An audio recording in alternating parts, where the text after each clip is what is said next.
Мин Хөсәен Өгөлдәр, Белорет ҡалаһы Янбай Хаматов исемдәге башҡорт гимназияның 8-нче сыйныф уҡыусыһы.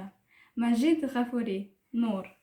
Ҡара ҡуллы яуыз дошман, үҙеңсә, шатлығың бик ҙур. Һинең күҙе сағылдырған, имеш, һүнгән икән бер нур. Дөрөҫ, һин шатланып көлдөң, уның бер һүнгәнен күргәс. Ҡараңғыла осоп йөрөнөң, янып торған сыра һүнгәс. Ҡотолдом тип ошо нурҙан.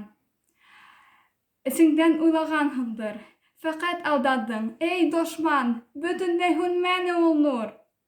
Үҙе һүнгән кеүек бөттө, ләкин ул сәсе күп яҡты.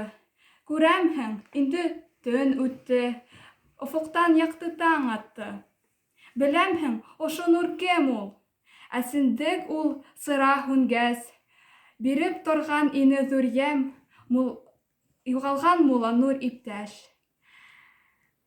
Уны беҙ һис онотмайбыҙ, олоғлайбыҙ һәм ҙурлайбыҙ. Халыҡтың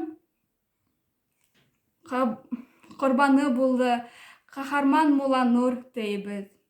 Уның исеме күңелдәрҙә яҙылған, мәңгелеккә онотолмаҫ. Дошман булған кешеләр